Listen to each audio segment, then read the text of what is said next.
we shall see some variants of finite automata.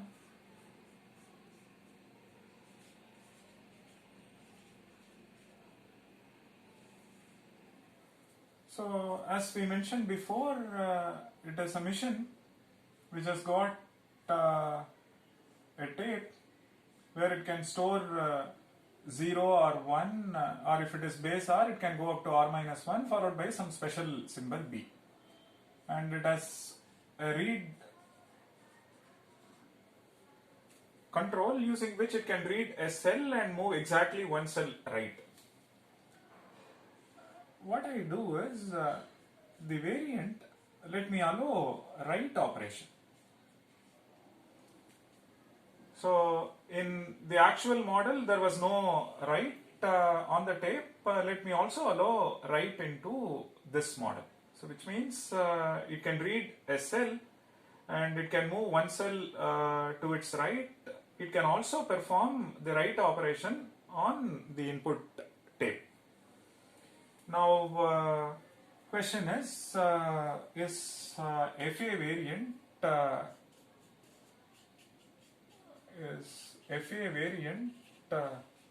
superior to FA?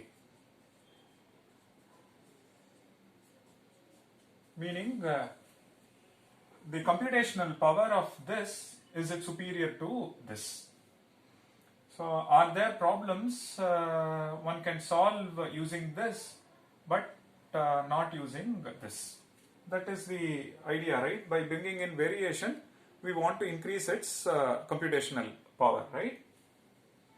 Let's look at this case study. Suppose you have this tape containing say 0, 1, 1, 1, 0 followed by B.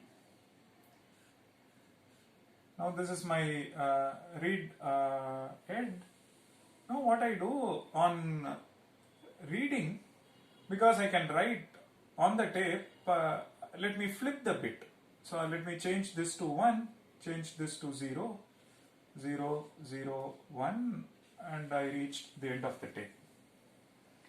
So now you see that what is this computation? This is basically one's complement arithmetic.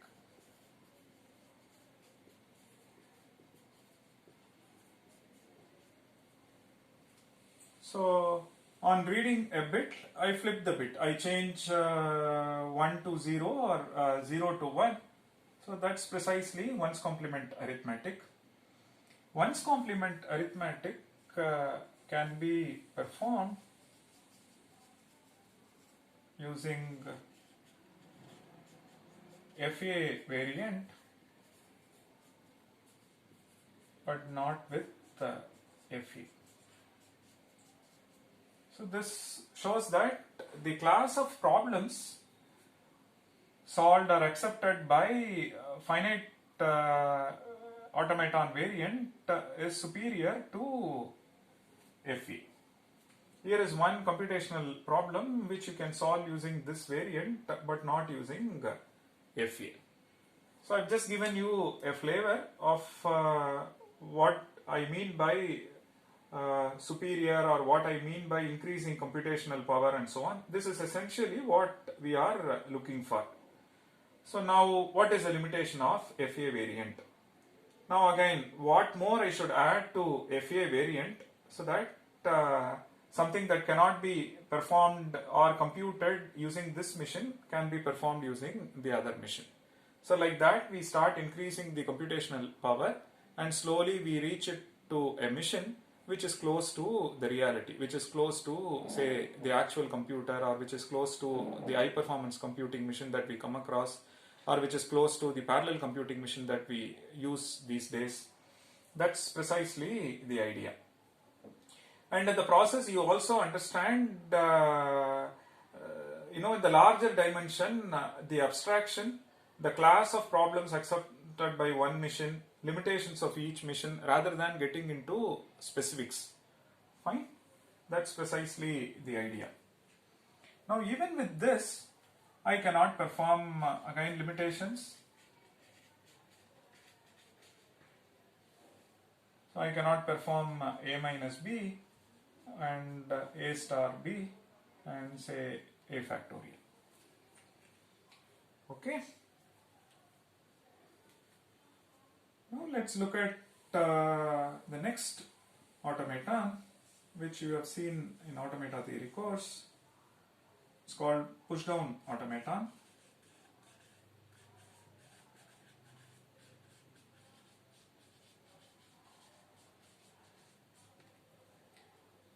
So the idea of push-down automaton is like this.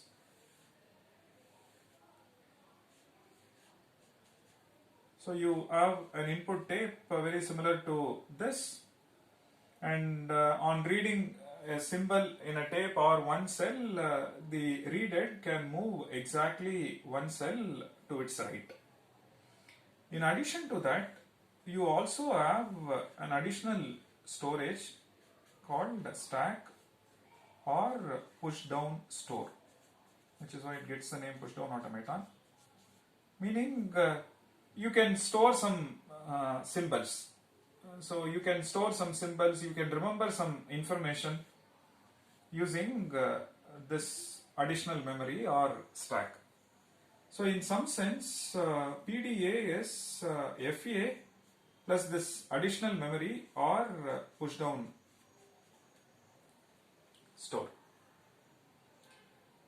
And now we have seen that with this one can accept languages like A power n, B power n, where n greater than or equal to 1, and you can check whether the number of A's and number of B's are one and the same, and so equal number of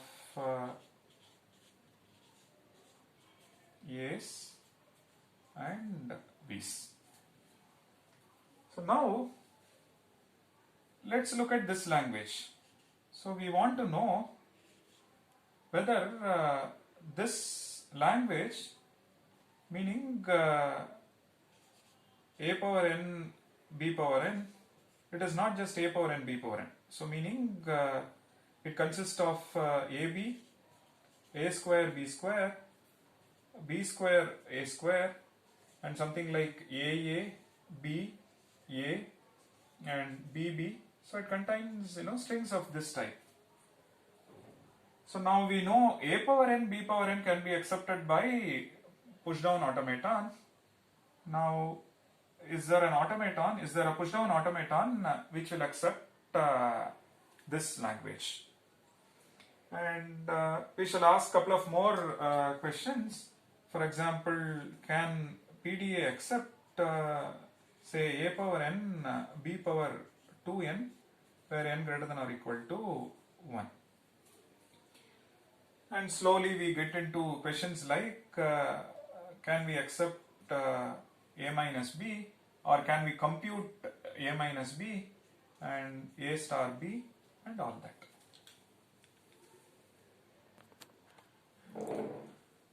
So for equal number of A's and B's, you see that on reading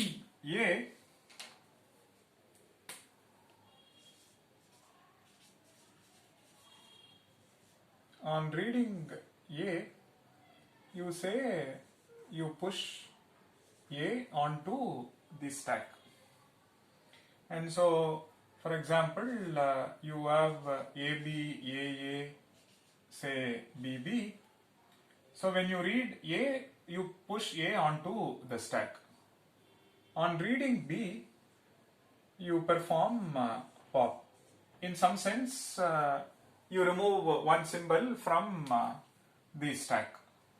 So which means when you read A, you push onto the stack.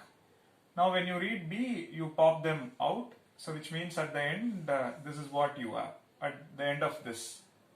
Now when you read this A, you again push. When you read this, you again push.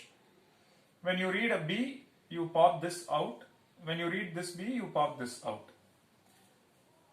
Now when you exhaust the input tape, you see that the stack is empty and the input tape is also empty, which means the language equal number of A's and B's is accepted by the push down automata.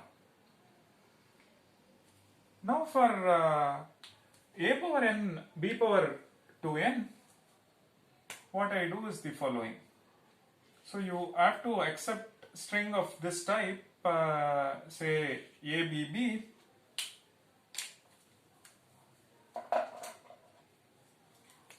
So you have to accept string of this type, ABB,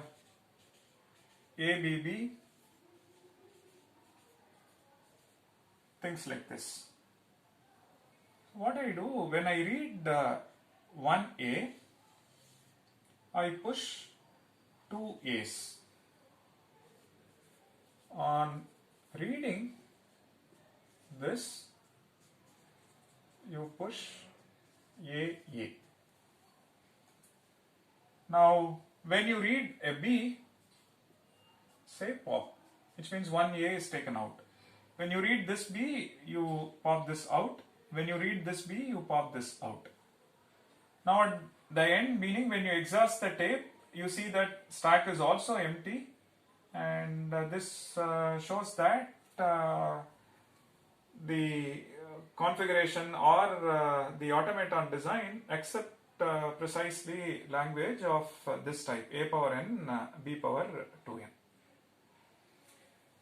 Now we shall look at this, something that you have not seen before. Can we accept A minus B? Having given this, similar thing can we do for A minus B arithmetic. Please note, one has to represent the numbers carefully.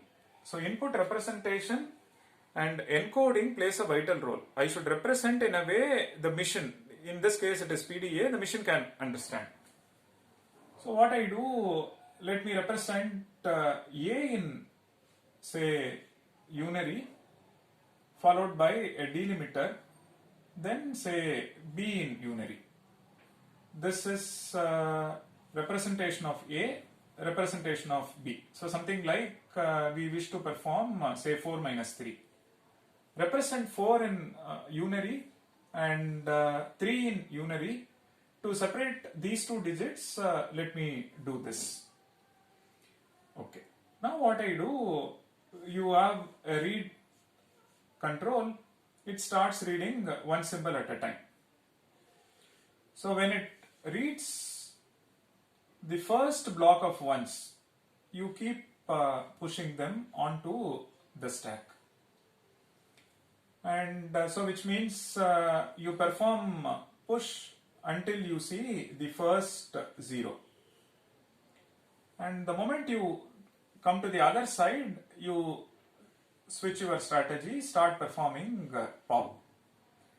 Which means for this one you take this one out, for the second one you take this one out, for the third one you take this one out. Now input tape is exhausted. Now what you see on the stack, that's precisely your result. Okay, and it could be other way also. Supposing you have say 3 ones followed by say 4 ones, then what you do? You perform push for 3, then you change your strategy. So until this it is push, and after this it is pop. For the first one you take this one out, this one out, this one out. Now what is left on the input tape is precisely our A minus B. Over here what is left on the stack is precisely our A minus B. Please note, we are simulating, we are designing a model which will mimic the behavior of A minus B. And the way you interpret the input, the way you interpret the output, it is according to the model. The model may not output just like the way computer is doing a -1 or +1 and so on. Because we are only simulating, we should understand the result from the machine perspective itself. Meaning when I stop the mission, you will see that three cases or three scenarios can happen. This is empty and stack is also empty. And that's the ideal case where A and B are one and the same. Or you see that something is left in stack that precisely represents A minus B. Or something is left on the input tape that precisely represents A minus B. And it's good that by providing the additional power we were able to solve A minus B, but this mission cannot perform A star B, and this mission cannot perform A factorial, and so on. Now suppose I give write permission to this, meaning PDA plus write on the tape, can we increase the computational power? What more the machine can solve compared to the PDA, which we shall see, and we will also bring some more computational power. Why should I keep moving left all the time? Suppose I allow both left movement as well as right movement. Can I increase the computational power? And is the set of problems solved by the variant is bigger than the set of problems solved by this machine? Quite interesting, which we shall experiment next.